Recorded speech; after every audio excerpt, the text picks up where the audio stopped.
Hi guys, and welcome back again to my YouTube channel.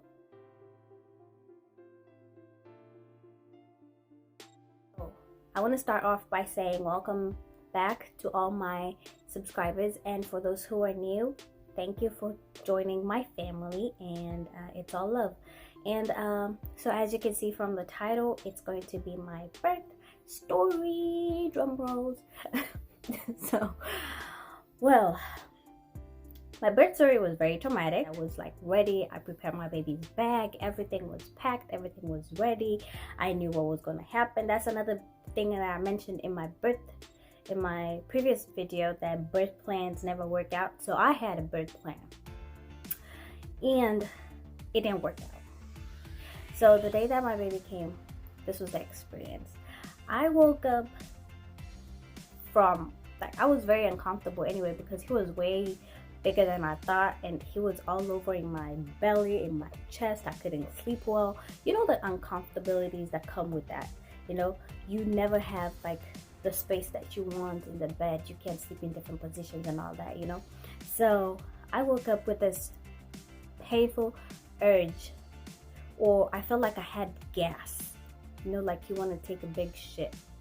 An hour later, like 3 o'clock in the morning, I wake up with this pain. Like, now the urge is like sitting on my butt. Like, I was like dead ass sitting on my butt. I want to take a shit. So I went to the bathroom. This time around, I turned on the lights. Girl, I went to the bathroom, sat there, nothing. It's just like this constant pressure that you want to like really take a dump.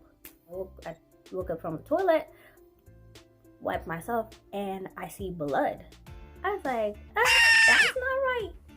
So I called my doctor up. I was like, and I'm freaking out because now I can feel like slight contractions on your belly, like pressure on your belly and pressure on your pelvic area. So when I called him, he was like, I think I have contractions, yada yada yada. It's like, how far are the contractions? So prior to that, I had downloaded contraction app on my Google store, and I started tracking them because he told me once the contractions become like 2 minutes apart, I think, and 5 minutes long or something like that, close to that, I should call him back. So I should sit it out and take it. So he hung up on me, and I was like, okay, so once you feel your contractions are close to each other and they're shorter or they're longer and closer to each other, so I think 2 minutes apart and 5 minutes long, then you are actually having the baby.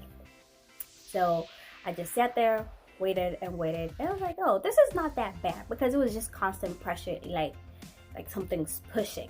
My water hadn't broken, and I was just there. I was just waiting on it. I was just scared about the bleeding and whatever.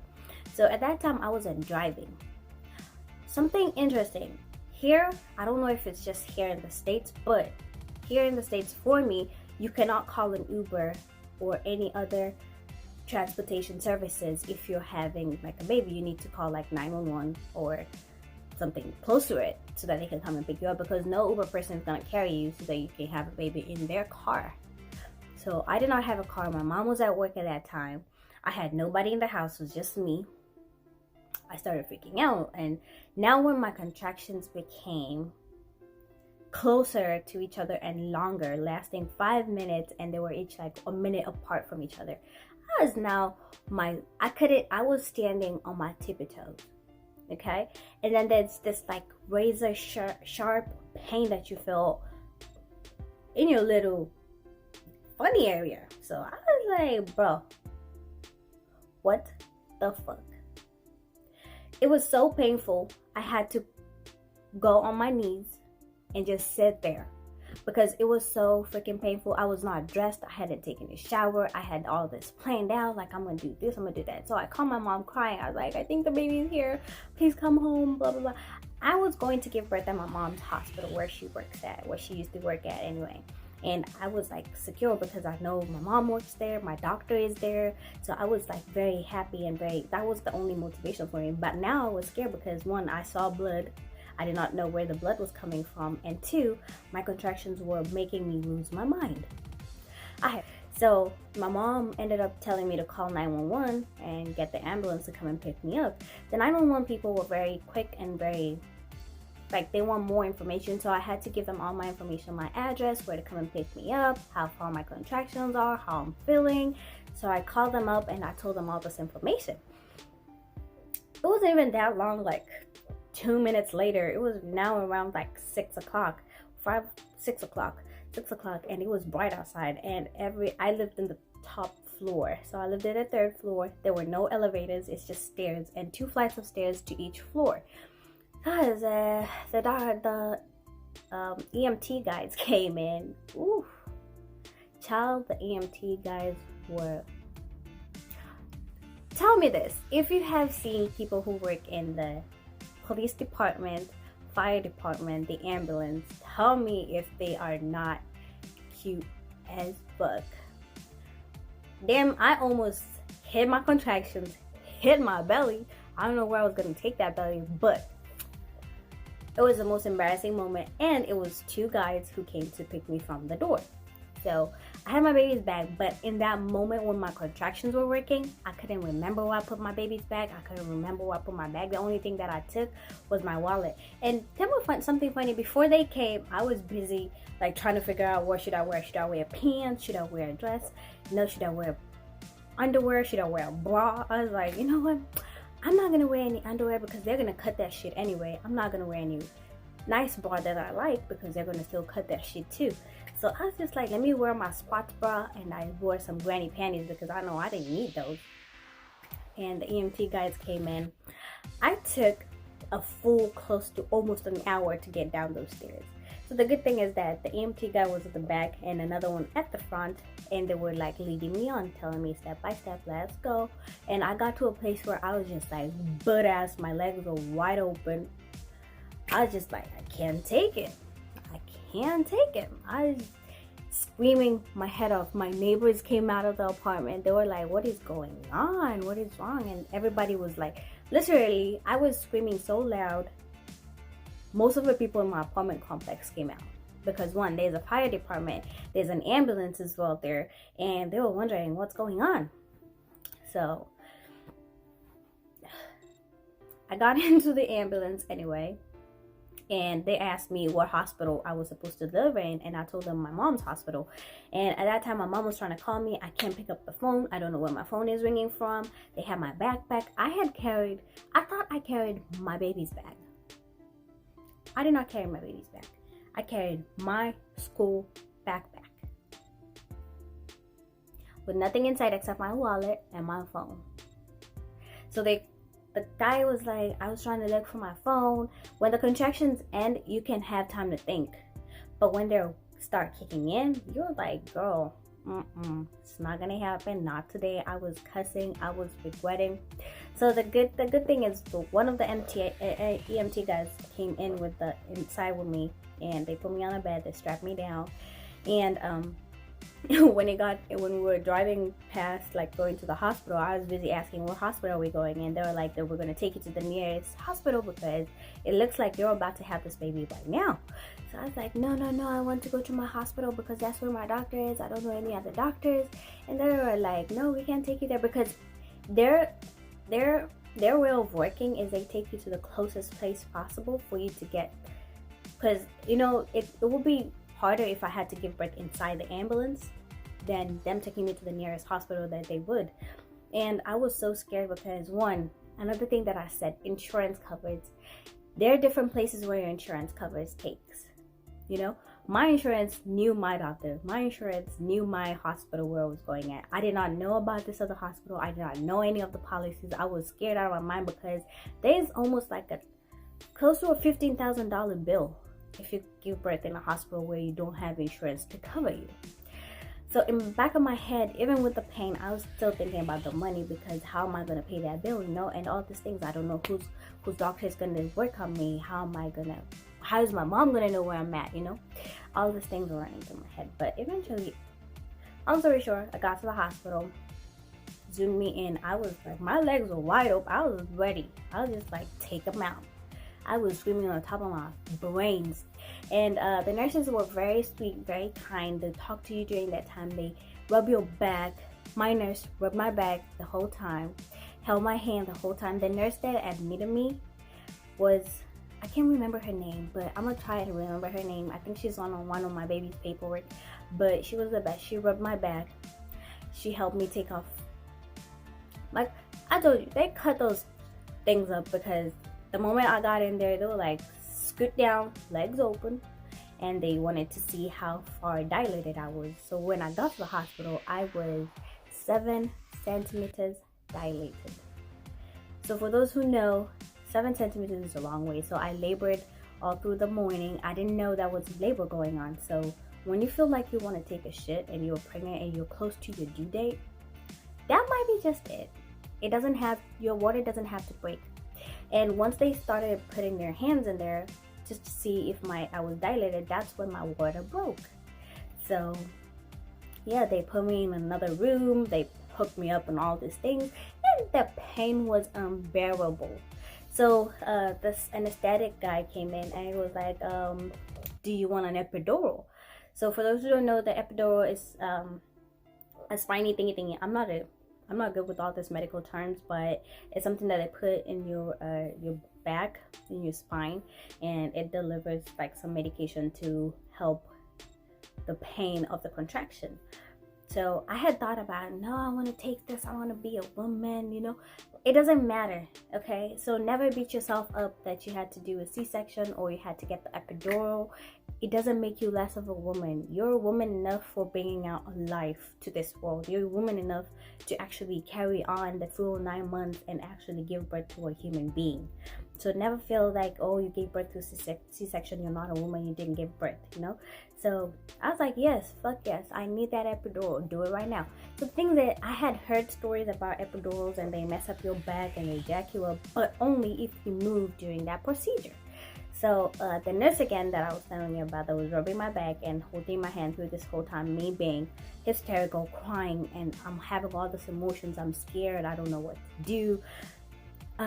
She was like, I'm gonna put a pillow. So she put a pillow, this is me, I was sitting facing her, and she put a pillow in between me and she made me hug her, so this is the position you are, and she makes you hug her so that you do not move because they need your back arched in a type of way. So I hugged her. I was not ready, but it wasn't a painful experience. I think that was the quickest thing that happened to me because it was a quick rub, stick again, and I was done. And immediately that was put in, I felt the best relief of my life. Ooh, Jesus. It's cold season. Excuse me. Whew. Wow. So, yeah.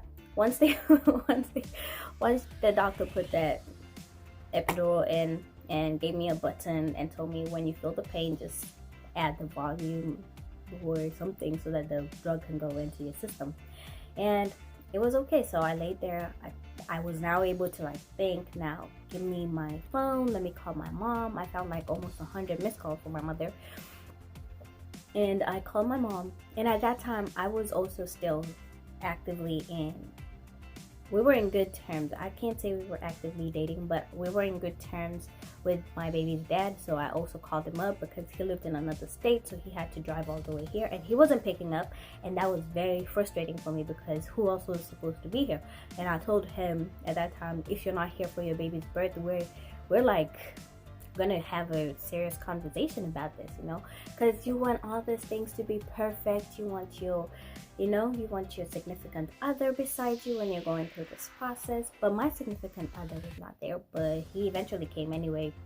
End of the story. But yeah, so I called my mom. I told her where I was at, and I was in Dallas Medical City of Dallas. Shout out to that hospital. They're the best accommodation, best services, best doctors, best nurses. Everybody is just loving in the baby department. So every now and then they kept coming to check in if my baby was okay. So it got to a point where my baby started falling asleep because he was tired as they waited for him to drop. Another thing that happened, my belly did not drop. For all those who know, is when your my baby was still head down, so he was okay, but he hadn't dropped from my from my belly to my pelvic area where he would be ready to come out. So he was still way up high, like way up here, and I can't show you that part because yeah. But anyway, he was still way up in my belly and he had to drop. So I still stood there. So I couldn't fall asleep because when I fall asleep, he fell asleep for some reason, and I was on an oxygen max. I'll try to get that video and put it up here, though I look like trash or something, but I'll try to put that small clip of it. And I had this oxygen mask on me, and I had to breathe through it so he can get more oxygen in him because his oxygen was going down and he was falling asleep. Plus he had swallowed a little bit of meconium. For those who don't know what meconium is the baby got too scared and he pooped in the water and he kind of inhaled it. So yeah, they had to get him out. So I was so scared. I thought that I was going to have a natural birth, but I also didn't know how much my baby had weighed by that time. So funny enough, my baby was 10 pounds 9 ounces. For those who don't know, that's close to 6 kilograms. He was a heavy ass baby. So anyway, he wouldn't fit through my pelvic area. Have y'all seen me? I'm itty bitty, so I don't even think. Plus, if anything, he would have gone through there. I think I would have heard like a tear or something like that. But I decided to go with the C-section once my mom came over, and she was very supportive during that time. She was taking care of me, and she was actually there. But the only thing is that she was way more emotional than I was, so she was crying during the process when I was supposed to be crying. So I was busy trying to make her not cry so I don't get emotional and start crying because I'm the one who's having the freaking baby. Sorry. So when the baby, so they had to take me into surgery so that they can take out the baby through C-section. So I had to be all dressed up, blah blah blah. They took me in, and I still had the epidural in, and for some reason they said that they can't mix some two numbing medications together for some reason. And they told me once I start feeling the pain, I should scream out loud and tell them so that they can add that medication that I was supposed to get for my pain. I was like, oh, okay, yeah. So they strapped me down. I don't know why they strapped you to the chair, but they strapped me down and they covered my boobies down so I couldn't see what was happening. But my mother was seeing everything because she was right there, and she held my hand through the whole process. And I didn't feel anything really until them doctors. So when they slice you up, you feel like something is like a bland thing was passing through your belly, and you could just hear your ligaments separate, and I didn't feel anything. So the part where I felt every fucking thing was when they were taking that baby out. When they yank him out, I don't know how. I'll try to look at videos of how they do it, but as they reach out to take him out, I felt every single tear, every single pain. I remember my head was ringing, my ears were ringing. Sorry, not my head. My ears were ringing because I could hear the pain. I could hear the tear. I could hear my whole body had ripples because I felt the pain. I wanted to tear. I started screaming. I was like, I'm in pain, I'm in pain, I'm in pain. And all of a sudden I went black. I can't remember what happened, but the next thing that I woke up to was my baby's cry, and my mom had my baby and he was close to me. And I also put another picture of my ugly face crying when my baby came out. And trust you me, I forgot about every single thing. As they stitch you up, as they show you the baby, I forgot everything. It's just like, what happened? It was just like a short period of time, like, and there I had my baby. And I don't know, my heart just melted. I cried. I was just like, this is unbelievable. I just took out a whole human being from my belly. This is just great. He was so beautiful. I love my baby. I kept touching him, and I was just like, God, people missed this opportunity. People missed this. You feel so grateful that you were actually able to bring forth a child to this world, because so many people are struggling with having babies, and it can be from one situation or another. But for you to actually bring life to earth and take care of it is the most rewarding gift I can say a mother would ever get. And all this love just comes out of you, like you just want everything for your baby. That's what I'm saying. Another thing, your baby's always going to be your first priority to everything. Like you're gonna think about everything. What will my baby, that's what I also said in my other video. So after that, they stitched me up, they patched me up, they rolled me into another room where I spent more time with my baby and looked at him, his hands, his toes, looked at him everywhere. And yeah, that was a really good experience. So my mom went home because anyway, the good thing was she was already like tired and everything. So, and another thing about here is they take your babies to a nursery where they watch them and they tag your baby so no one can steal your baby, because every door your baby steps out of, it rings, and if they have cameras and everything. So I was never worried about an incident when my child would be taken away from me or be exchanged or anything like that, because you're watching, someone was there watching my baby being tagged and everything, being cleaned up and everything. So I was not scared about any of that. So I took a lot of naps. I had to stay 4 days in the hospital so that I could heal up, and my legs were swollen so I couldn't walk around. But all through those 4 days, they were just amazing. And they taught me how to make my baby latch on my titty when they were learning how to suck. It was a good experience. They give you all this diapers, clothes, receiving blankets, but all those things, my mom came with them because I had bought a lot of things too during that time when I was pregnant, and that was it. And they give you, another good thing is that they give you a band that you wrap around your waist, your belly area, so that your stomach can go back into its normal shape. So as long as you keep wearing it all the time, it goes back. And they cleaned me up, they took out all the after things that come with that, and in 5 days I was out of the hospital. So, and now I'm here with a 1-year-old, almost 2-year-old, and I can say, if anything, I'm grateful, I'm thankful, and that was my small birth story. So I hope you like this, even if it was like cut out bits and pieces, but that's the only thing that I could share for today. And I will try to upload this between this week, so get a notification, and I will try to do another video during the weekend, and we can go from there. I will update everybody on my social media who are following me. I will update y'all on my next video, or you can tell me what you want to know or what video you want me to do next, and I will do that in my next video. And we can get along and do this. Let's show each other some love. Remember, there's a lot of hate going around, so the little love that you show someone out there, it's gonna be taken a long way. So love, just love. We have too short of a time to not love. It's never that serious again. So yeah, for all the mothers that are waiting to have their babies, good luck, God bless, take care, like be ready for anything, because you never know what exactly is going to happen to you. So let's like this. If you like this video, give it a thumbs up, subscribe to my channel. For all those who are viewing, subscribe to my channel, give me updates of what you want to hear from me and what you want me to give you information about, and I will try as much as I can to do those videos as well. So till I see you next time, bye bye, kisses.